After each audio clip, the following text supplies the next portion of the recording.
tubayeho uzi uko tumeze niwe wagira icyo ukora muri aya masaha kuri uyu munsi. Wemeye guhagurutsa uyu mukozi wawe kubw'intumbero yawe, kubwo gahunda zawe na plan ufite ku bwoko bwawe. Turamusengeye mu izina rya Yesu kugira ngo umugirire neza. Mana y'agakiza kanjye, reka umwuka wera w'Imana akorane nawo mu izina rya Yesu, kuko wavuze ko uzaherekeza amagambo tuzavuga, ukayaherekesha ibimenyetso n'ibitangaza. Vugana nawe kuko agiye kuvuga ijambo rikomeye cyane, ijambo ryamugize uwo ari we, ijambo ritwicaje aha, ijambo twese rituruta ubukuru. Niyo mpamvu tumusengeye Mana kugira ngo ubane nawe umugirire neza, kandi n'imitima yacu turayisengeye kugira ngo uyitunganirize kwakira ijambo rikomeye cyane, kugira ngo data wa twese wo mu ijuru muri aya masaha duhemburwe nawe. Weho utuzi, weho wagira icyo ukora, weho udukunda, weho Imana yacu, natwe tukaba abana bawe. Tugirire neza rero, utwiteho muri aka kanya, turakwakiriye muri we, tugukomeye amashyi mu izina ryawe ryera Yesu, amen.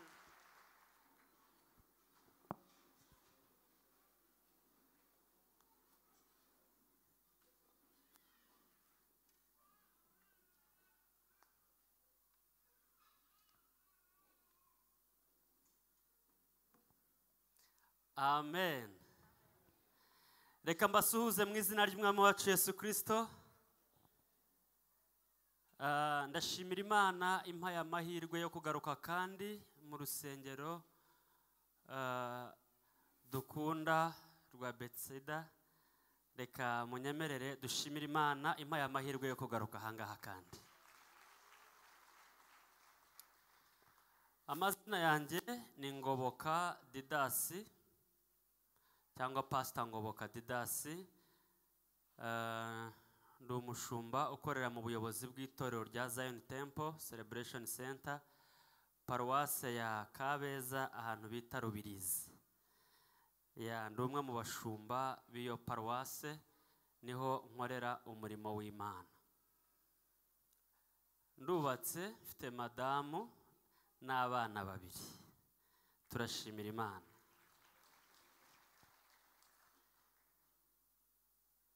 Hari umubyeyi wavuye hano ngo yafite abana ari igitsina kimwe, ariko Imana yaramuvangiye, nanjye Imana yaramvangiye. Turashimira Imana rero ku bw'ibyo.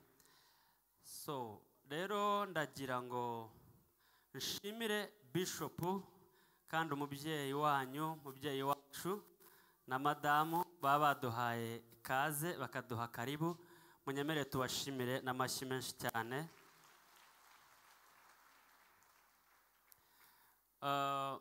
Reka gato nkoresha rangaje y'igisirikare.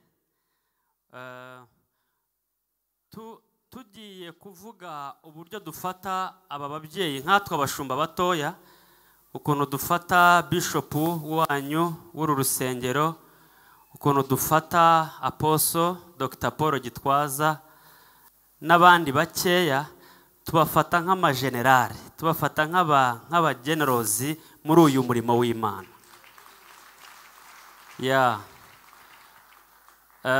Turebye no mu gihugu cyacu busanzwe ntago abagenerali ari benshi, ariko abasirikare ni benshi. Rero no muri rangaje y'umwuka ntago abagenerali muri iki gihugu ari benshi, ariko mu bagenerali dufite harimo Bishop w'uru rusengero. Ni bamwe mu bantu bavuze ubutumwa muri iki gihugu. Iyi sound nziza itari yaza, izi kamera zitari zaza, abantu imibiri ikiri mu muhanda. Bibiliya iravanga Imana yamanuye Ezekiel imujyana mu kibaya cy'amagufwa yumye. Bahanuriye amagufwa yumye, none twebwe ubu turi abakozi b'Imana, turi mu nsengero zisa neza nk'izi. Kimwe mu bintu byatumye tumenya urusengero rwa Bethesda cyane, mwubakiye Imana mu ba mbere muri iki gihugu. Mwubakiye Imana inzu nziza cyane. Ndabazi mukiri ku Muhima, turabazi, ariko Imana ishimwe ko hari insengero zavuye mu busa ariko bakaba bahagaritse inyubako nk'izi za katedrale nziza cyane, hatarimo ukuboko kw'i Vatikani n'ahandi ari ukuboko kw'Imana yonyine gusa. So rero ndabashimiye babyeyi kuduha kaze. Mama Bishop ntago tuziranye cyane ariko hari umuntu ureba gusa ukumva uramukunze. Nanjye nuko nkunda Mama Bishop. Haleluya. Ndashimira Pastor Korodina, niwe tuvugana. Nahoze ndeba kuri YouTube ejo bundi igihe mperukira haciye amezi 2. Turashimira Imana rero ko mwongeye kuduha amahirwe yo kugaruka kugabura ijambo rye. Namwe ndabwegereje bakristo ba Betsida, Imana ibahereza umugisha. Ntarambiranye rero mureke tujye mu ijambo ry'Imana. Kandi ndabizi ko mukunda ijambo ry'Imana.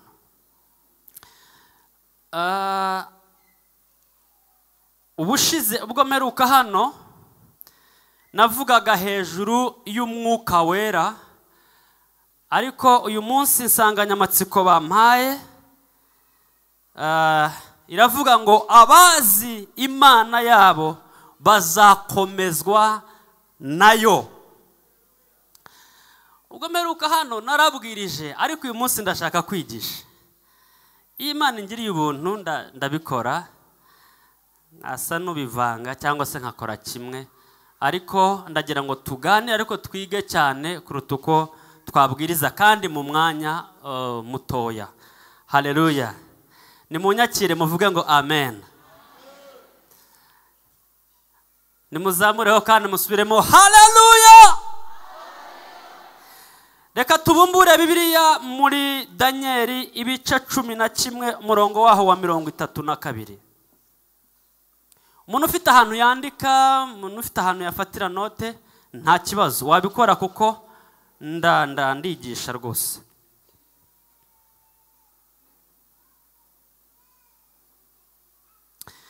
Danieli 11:32. Bibiliya iravuga ngo abaca mu isezerano azabayobesha kubashyeshyenga, ariko abantu bazi Imana yabo bazakomera bakore iby'ubutwari. Abaca mu isezerano azabayobesha kubashyeshyenga, ariko abantu bazi Imana yabo bazakomera. Aho hantu muca akarongo ngo bazakomera. Nibamara gukomera bazakora ibikorwa by'ubutwari. Haleluya. Yesu ashimwe cyane. Turavuga hejuru abazi Imana yabo bazakomera, bazakomezwa nayo. Niba hari ikintu nakifuriza umukristo wese, nugukomera mu gakiza, nugukomerera mu Mana, nugukomerera mu muhamagaro. Haleluya. Haleluya. Nimvuga gukomera, mube muretse kuzana ibintu by'amamodoka ahenze, mube muretse kuzana amazu ageretse. Oya, ibyo ngibyo n'abapagani barabitunze. Ndavuga gukomerera mu muhamagaro, ndavuga gukomerera muri uru rugendo turimo. Haleluya. Haleluya. Ndavuga gukomera, wamara gukomera ugakomeza n'abandi. Yesu yigeze kubwira Petero, aravuga ati rero shahu Petero, dore Satani yabasabye, agiye kubashyira ku ntara abagosore nk'uko umuntu agosora iki? Amasaka. Ngo ariko wowe ndagusengera ngo kugira ngo ukomere, ngo kandi numara gukomera uhindukire ukomeze bagenzi bawe. Gukomera niki?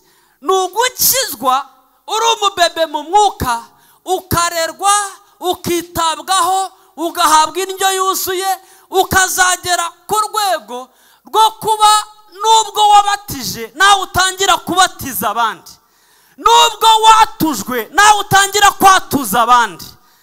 Nimuhereze Imana icyubahiro. Haleluya. Bibiliya ivuga ngo abantu bazi Imana yabo ngo bazakomera, kandi nibamara gukomera bazakora iby'ubutwari. Niba hari ikintu nakifuriza umukristo wese uneze amatwi hano n'unkurikira online, nugukomerera muri uyu muhamagaro twahamagariwemo. Umukristo ukomeye si ngombwa kumwibutsa gutanga icya-10. Iyo ahembwe amenyaye akamenya ataraye. Amen. Umukristo hari umukristo asoma ijambo kuko ari ku cyumweru. Abakristo bakomeye actually ngiye nigisha kuri iki cyanditswe mvuga ikintu bita personal revival, ububyutse bw'umuntu ku giti cye. Buriya ububyutse buri mu buryo bubiri. Hari ikintu bita corporate revival, ububyutse bw'ikivunge. Hari ububyutse bw'ikivunge, umuntu ugasanga aragendera mu bandi, arasengera mu kigare, arasomera Bibiliya mu kigare, kwiyiriza ni mu kigare, gutanga ni mu kigare. Ariko ikintu kigaragaza umukristo umaze gukomera, umaze gukura mu mwuka, akora ibintu ari kumwe n'abandi, akanabikora ari wenyine. Nimuhereze Imana icyubahiro. Haleluya. Yesu ashimwe cyane. Ngiye kubabwira ibintu 4 bizatuma ukomerera mu gakiza. Ugakomera uri mu Rwanda, wazisanga no hanze y'u Rwanda ugakomeza ugakizwa. Buriya abantu benshi gukirizwa aho abantu bakizwa biroroshye, ariko dukeneye kuzakirizwa n'aho abantu badakizwa. Mbisubiremo, umuntu gusengera aho abantu basenga biroroshye, ariko dukeneye yuko ukomera mu gakiza ukazasengera n'aho abantu badasenga. Mwese hano wabareba ibyifuzo byanyu, urubyiruko ruraha, abantu bamwe na bamwe murasengera amashuri ahenze, murasengera kujya hanze, murasengera ibyifuzo bitandukanye, ariko aho hantu murimo kwerekeza bamwe baraguye. Kugira ngo ubone abantu mibyizi bangana gutya bazanywe no gusenga biragoye. Ariko turashaka ngo nunisanga ku wundi mugabane utarimo ububyutse nk'ubwo muri Afurika, uzakomeza usenge, uzakomeza ukizwe. Nuzagera n'ahantu abantu barimo kwibagisha ibitsina bahinduranya. Nasomaga amakuru mu gitondo ku Gihe, mbona umudepite mu Bwongereza, depite w'igihugu Ubwongereza, ngo yaje kubyuka ngasanga ntago agishoboye gukomeza kuba umugabo, ngo byarangiye. Ngo yasanze yahisemo kuba umugore. Depite w'igihugu cy'Ubwongereza. Nabisomaga ku Gihe mu gitondo. Ngo we yabyutse ngo asanga atakiri umugabo, adashaka gukomeza kuba umugabo, ngo we arashaka kuba umugore. Deja yamaze kwibagisha. None ngo arangije ngo arimo arasaba mu gisirikare cya Ukraine, ngo arasabira abatinganyi bari mu gisirikare cya Ukraine kugira ngo babahereze ibikoresho bigenewe abatinganyi. Nicyo kintu kimuraje ishinga depite. Aha, rero umuntu ufite ububyutse ni umuntu uzakirizwa mu gihugu cy'u Rwanda, ariko yakisanga naho bibagisha ibitsina nabwo agakomeza agakizwa. Ndavuze ngo nabwo agakomeza agakizwa. Ndavuze ngo nabwo agakomeza agakizwa.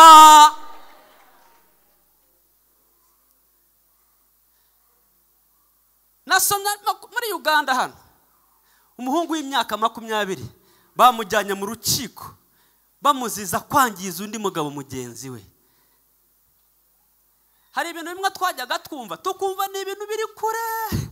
Buriya korona cyaduka ngewe numvaga ari ibintu by'ibishinwa, numvaga ari ibintu biriyo yamaye bugingo, ngiye kumva numva ni wacu. Rero tucyumva ibintu by'ubutinganyi, ibintu byo twumvaga bamwe twumvaga ari ibintu biriyo, ariko ubu ngubu mwitonde, mu baprotokole bamwe mu nsengero zacu barimo, mu baririmbyi barimo, mu bakristo ahangaha barimo, kandi nabo barashaka kuguma mu rusengero, kandi Bibiliya ntago yemera umwuka w'ubutinganyi. Igihe kirageze kugira ngo abantu bazi Imana yabo nibo bari bukomere muri iki kinyejana, nibarangije bakora iby'ubutwari. Kubera iki? Ubu ngubu ibintu byose barimo barabipirata. Umugabo harimo ubu dufite abagabo b'ibipirate bibagishije ngo ni umugabo kandi yaravutse ari igitsina, ariko ni ikigabo cy'igipirate. Mumbabarire gukoresha iyo rangaje, ni ikidamu cy'igipirate. Mwitonde, ubu ibintu byose byabaye pirate, n'ibiryo basigaye babitekera iminota, fast food. Ariko abantu bazi Imana yabo nta bwoba dufite. Ndavuze ngo nta bwoba dufite. Abantu bazi Imana yabo tuzakomera kandi tuzakora iby'ubutwari. Reka mbabwire ibintu bine bizatuma ukomerera muri uru rugendo ukarangiza neza, n'abagukomokaho bakazarangiza neza. Ibintu bine gusa bizatuma ugumana ububyutse mu gihe abandi baguye, mu gihe abandi basubiye inyuma, mu gihe abandi babivuyemo. Ikintu cya mbere ni ukwitoza gusenga uri wenyine, uri ahantu hatuje. Ndabisubiramo. Ni ukwitoza kubaho ubuzima busenga, apana mu kivungi, uri wenyine kandi uri ahantu hacecetse.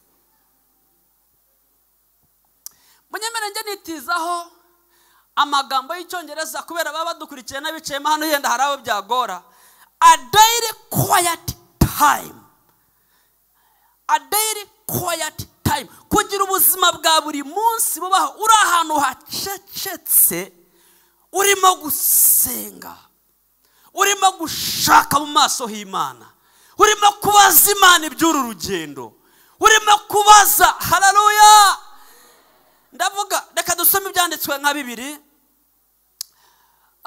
Yesaya 30:15. Yesaya ibice 30 umurongo waho wa 15. Bibiliya iravuze ngo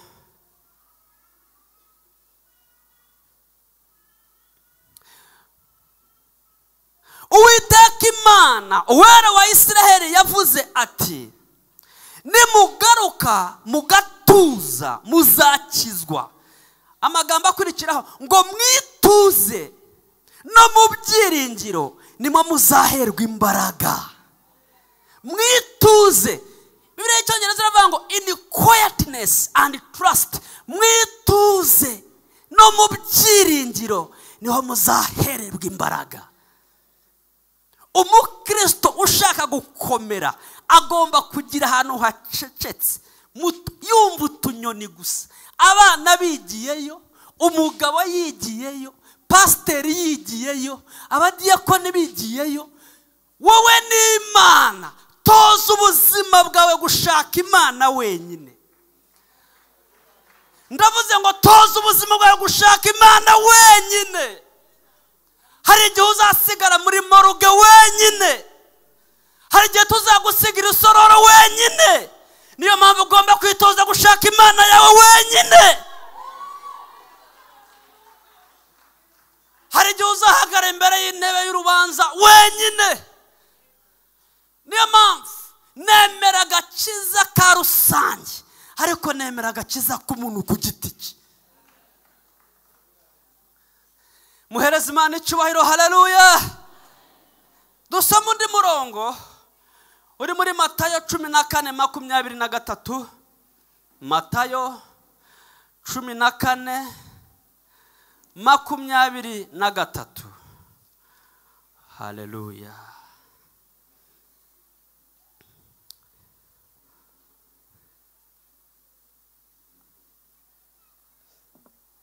Bibiliya iravuze ngo amaze kubasezerera aragenda azamuka umusozi wenyine. Agira gute? Azamuka umusozi wenyine, ajya gusenga. Bwari bugorobye ari wenyine. Namwe mwahabonye? Baravugana ubwo ni Yesu. Reka nsubiremo rimwe gusa. Ni Matayo 14:23. Amaze kubasezerera aragenda, azamuka umusozi wenyine, ajya gusenga. Bwari bugorobye ari wenyine. Yesu umwami wacu, tugera ikirenge mu cye. Yesu yageraga igihe cyo kuba mu bantu benshi. Yesu yageraga igihe cyo kuba mu bandi, bagasangira, bagaseka. Bariya badamu ba Marita na Mariya bari inshuti ze ba Lazaro. Hakagira igihe cyo kuba mu bandi, hagasengera abantu, hagakora ibitangaza, hakigisha abantu yicaye, hagahugura abantu. Ngo ariko yajyaga agira n'igihe yigirayo, akava mu bantu, akava mu rusaku rw'agacinjiro, akava mu rusaku rwa Giporoso, akava mu rusaku rw'Ibiryogo na Nyabugogo, akajya ahantu wenyine, agasenga se biherereye wenyine. Ubwo nibwo buzima buzatuma ukomera kandi ugakora ibikorwa by'ubutwari. Mu bantu bose nakurikiranye amateka bakomeye, babanje kubaho ubuzima busenga Imana bonyine. Yesu ashimwe cyane. Nimunyakire Yesu ashimwe cyane. Buriya nubona umuntu akomeye publicly, ntabwo babimufatiye aho ngaho. Hari ubundi buzima bwe buri privacy.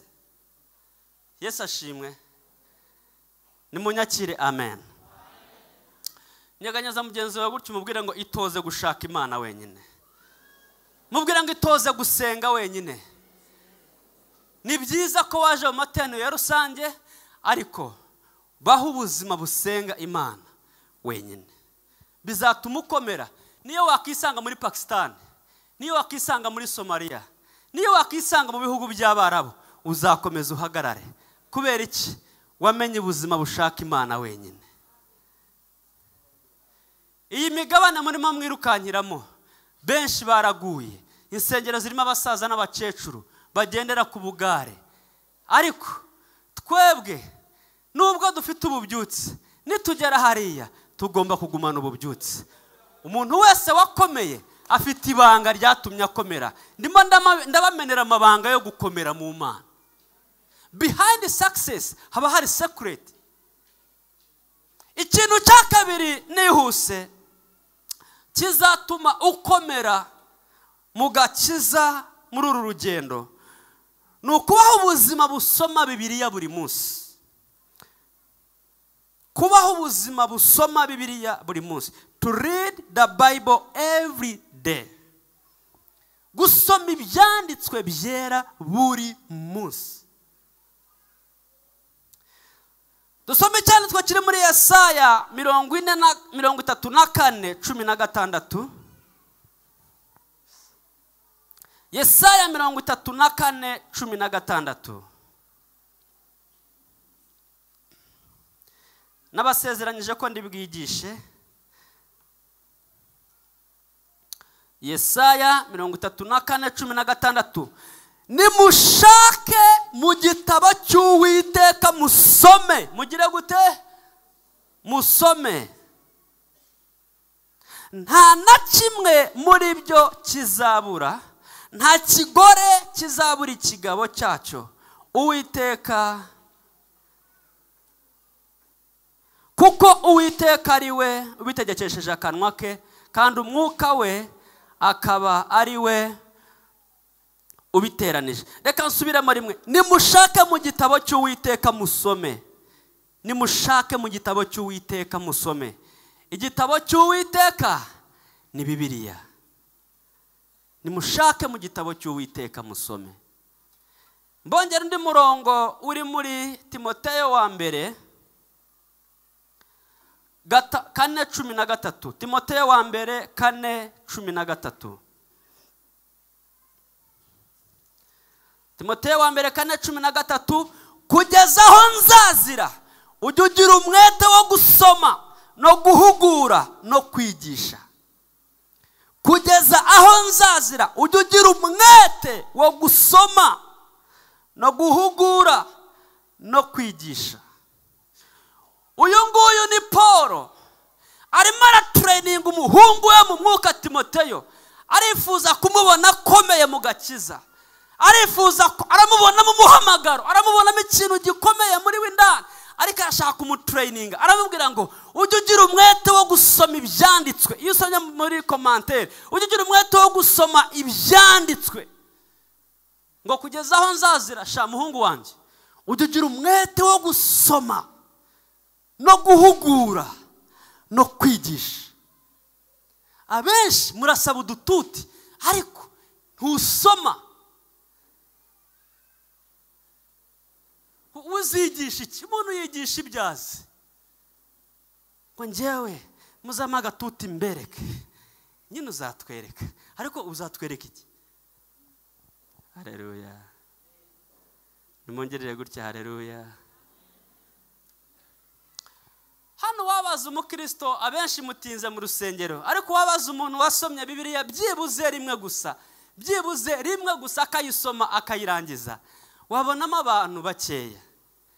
Bene data, abayisilamu bazi Korowani, ariko abakristo ntabwo tuzi Bibiliya. Yesu ashimwe cyane. Njyewe rimwe nigeze kurakara, Imana impamagara, numva mbaye convinced, kuko numvaga nashaka kuzajya n'indimi. Paul yabwiye Tito, arambwira ngo mwigisha ryawe ngo ntukajye utera warazi, ngo kugira ngo umuntu uri mu ruhande rw'abagupinga ataza kubona ahantu agira gute. Ndarakara, ndavuga ngiye gusoma Bibiliya mpfukamye, nyihere mu itangiriro nyigeze mu byahishuwe. Nihereza discipline buri gitondo na buri mugoroba, najyaga mpfukama, abandi baryamye, abandi bagiye, hinjira mu cyumba nkafungaho, cyangwa bari mu byumba nkajya muri salo nkakingaho, ariko ndayisoma nyihera mu itangiriro nyigeze mu byahishuwe. Iyo Bibiliya nasomye iwanjye mu cyumba ntishobora gusohokamo, kuko ni Bibiliya y'inshuti. Iyo nshaka icyanditswe aho cyaba kiri hose kukibona nako kanya, kubera iki? Ni Bibiliya y'inshuti. Wese narayihindanyije, na madama arayizi, yarayinsanganye. Ibyo nabikoze ndi umusiribateri, rero ayigendera kuri yakora amasuku kubera impamvu z'akazi. Yesu ashimwe cyane. Ni munyakire, Yesu ashimwe cyane. Bene data, mukure Bibiliya mu musego, ku musego muzishyire mu mitima. Bibiliya iravuga muri Zaburi 119:11 ngo nabitse ijambo ryawe mu mutima wanjye, ngo kugira ngo ntazagucumuraho. Bibiliya ituzinura ibyaha. Nta kindi cyatuma umuhungu n'umukobwa ba muri fiança y'imyaka 2 batarasambana usibye kuba yarabitse Bibiliya mu mutima we. Ntacyo. Yesu ashimwe cyane. Iyo Bibiliya itakuzinuye ibyaha bikuzinura Bibiliya. Yes, ikintu cya gatatu nihuse kizatuma ukomera mu gakiza, no kubaho ubuzima bwiyiriza ariko buhoraho, bugenda bugaruka, kugira discipline yo kwiyiriza ariko igenda igaruka. To fast regularly, kubaho ubuzima bukora fasting, prayer and fasting, kubaho ubuzima bwiyiriza. Reka dusome icyanditswe kiri muri Matayo ibice byaho 17:21. Haleluya. Matayo 17:21.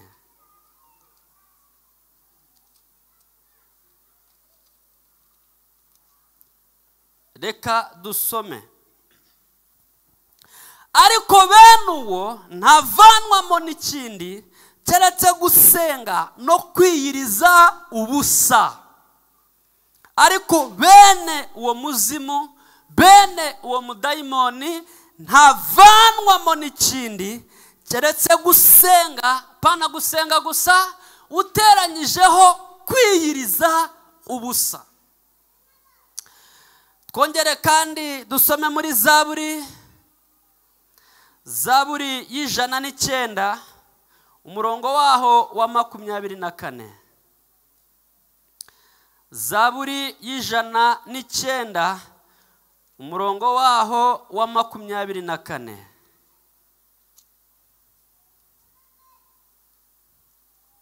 Bibiliya iravuze ngo amavi yanjye aciye urutembwe no kutarya, umubiri wanjye unanuwe no kubura ibinure. Amavi yanjye amavi yanjye aciye urutembwe no kutarya, umubiri wanjye unanuwe no kubura ibinure. Uyu ni Dawidi arimo avuga ubuzima bwo kwiyiriza. Aravuga ngo my knees are feeble, ngo amaguru yanjye ari feble, arajegajega, ngo kubera kwiyiriza. Mu zindi ndimi ngo umubiri wanjye, amavi yanjye aciye urutembwe no kutarya, ngo umubiri wanjye wacizemo ibinure. Actually buriya kwiyiriza usibye nuko bituma dukomera mu gakiza, ni n'umuti buriya w'umubiri.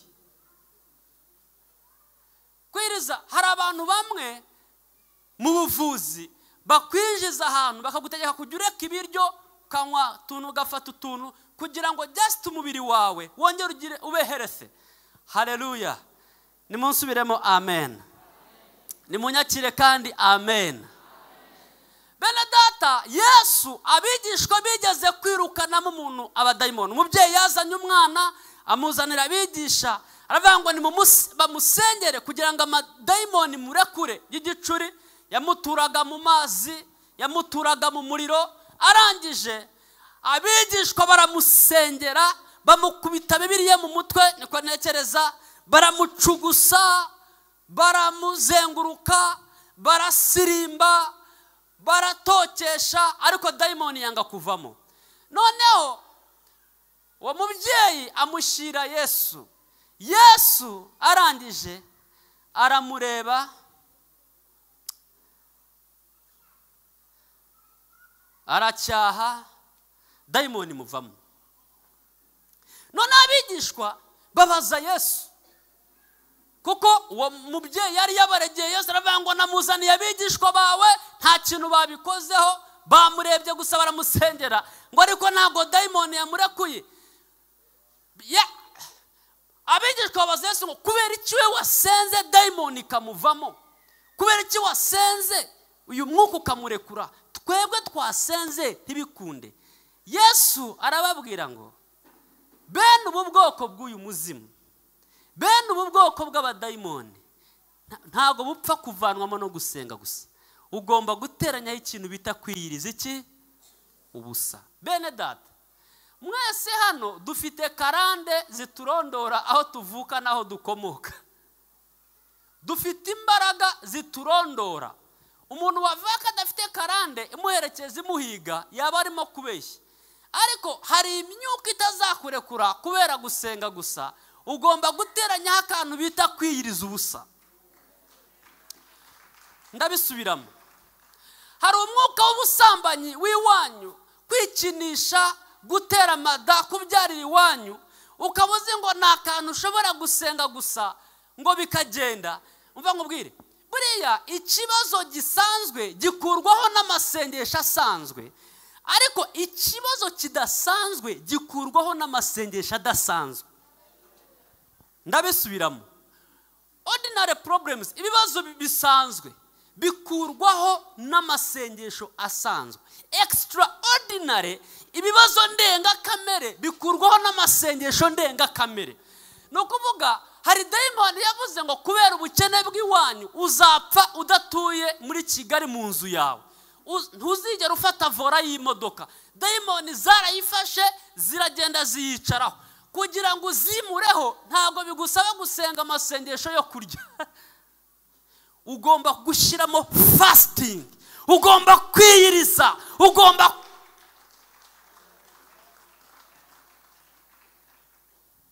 buriya Yesu ashimwe cyane.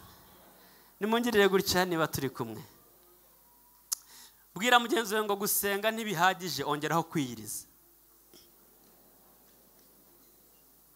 None se wowe iwanyu mwabera nta muntu wambaye agatimba, wowe uzi ngo uzapfa kukambara byoroshye.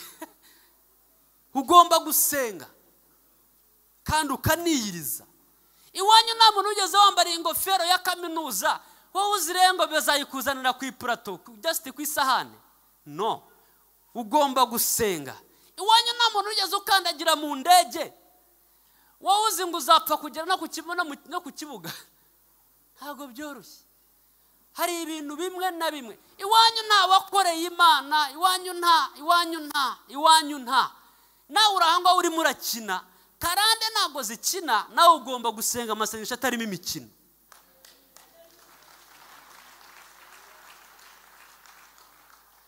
Kandi nta mpamvu yo kwita ku bandi, Yabesi yigeze kurakara kubera amateka y'iwabo. Ingoma za mbere kandi 9 murahazi. Areba iwabo impamvu bamwise Yabesi ngo rero avukanye intimba, nyina yari Gahinda n'umwana bamwita Gahinda. Byose buriya n'amazina y'abafitanye amateka ni aho uvuka iwanyu. Niyo mpamvu usanga umuntu yitwa Mbarimo Mbazi, ubwo ni amatiku. Dushimire leta yacu irimo yanga amazina mabi nk'ayo ngayo. Mukomere ubuyobozi bwacu mu mashyi. Ubu ntago wazana umwana mwita ikizina kiraho kidafututse ngo bakwemerere. Muze no tuzina tu. Haleluya. Nimungirire gutya haleluya. Yabesi bisobanura Gahinda. Ariko Yabesi amaze gukura, Bibiliya iravuga ngo Yabesi atakambira Imana ya Isiraheli. Aravuga ngo Mana icyama nanjye ukama umugisha rwose, warangiza ukagura imbago zanjye, ukandinda ibi byago navukiyemo ntibikomeze kumbabaza. Ngo Imana iramwumva yo kabyara. Haleluya. Irangije ngo imuhereze ibyo yayisabye. Icyo usabwa gusa ni ugusenga no kwiyiriza. Imana izabiguha. Ndavuze ngo Imana izabiguha. Murekeraho kwirukanga inyuma y'abahanuzi, ntacyo bakumarira. Murekeraho ngaho. Bazakwirukansa ubwo ruhabo gusa, mara udufaranga twawe, amafaranga mudatura mu nzu y'Imana mwirirwa muyahereza inzererezi hano hanze. Haleluya. Nimuhereze Imana icyubahiro. Akanyuma nsorejeho,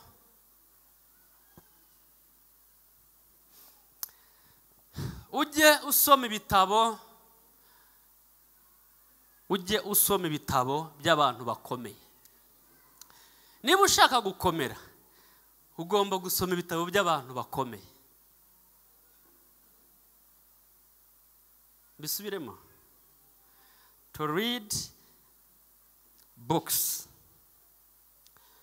Dusome cyanditswe kiri muri Daniel 9 umurongo waho wa 2.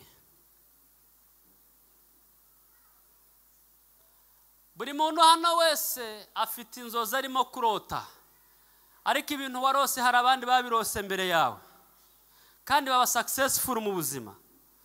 Muri kariyeri y'igipasiteri hari abapasiteri bakomeye kandi banditse ibitabo bavuga butumwa muri aha ngaha. Hari abavuga butumwa bakomeye. Dufite abakozi b'Imana. Turasaba abantu kandi mwandike ibitabo. Haleluya. Ubu nka bishop wacu agomba kudusohorera igitabo cyo kuva mu bibare kugeza uyu munsi. No nanjye ngoboka numva ngizemo akantu kihumure ko Imana izangezayo. iyo nyisomye nkareba from bibare ubwo mvuze ngenda aho mfatiye hafi aho ngaho, iyo usomye igitabo cy'umuntu ukomeye akakwereka inzego yagiye acamo, wumva nawe ufite ibyiringiro by'ejo hazaza. Haleluya. Iyo usomye igitabo cya Revera Rwibasira wakodesheje mu mazu 16 mu mujyi wa Kigali none uyu munsi akaba atahiwe, wumva hakiri ibyiringiro. Haleluya. Nimungirire gutya. Haleluya. Reka dusome Daniel 9:2. Daniel ibice 9 umurongo waho wa 2.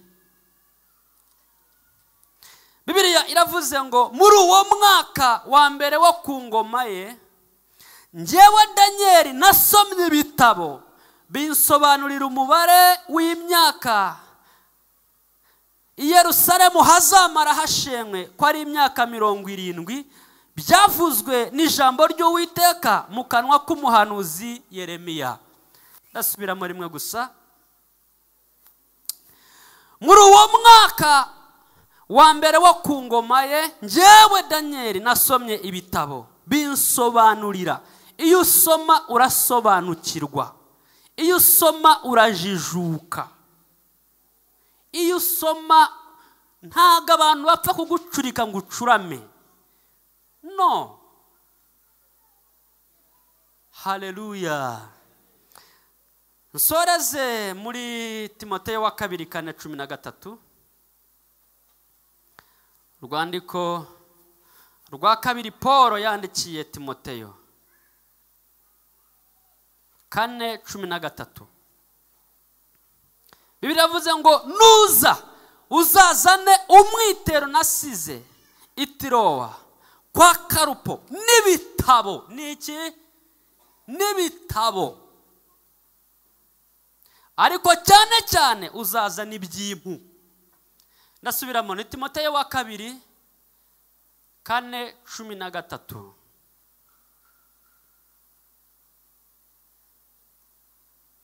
Nuza uzazana umwitero nasize i Tirowa kwa Karupo n'ibitabo, ariko cyane cyane uzazane ibyimpu. Paul impamvu yanditse ibitabo biruta iby'izindi ntumwa, yari umusomyi w'ibitabo. Yarasomaga. Timoteyo yaraje kumusura aravuga ngo uzanzanire ikote ry'imbeho, uzanzanire icyo kwifubika, ariko ntuzibagirwe n'ibitabo byanjye. Ntuzibagirwe n'ibitabo byanjye. Amen. Niba ushaka gukomera ugomba gusoma ibitabo by'abantu bakomeye.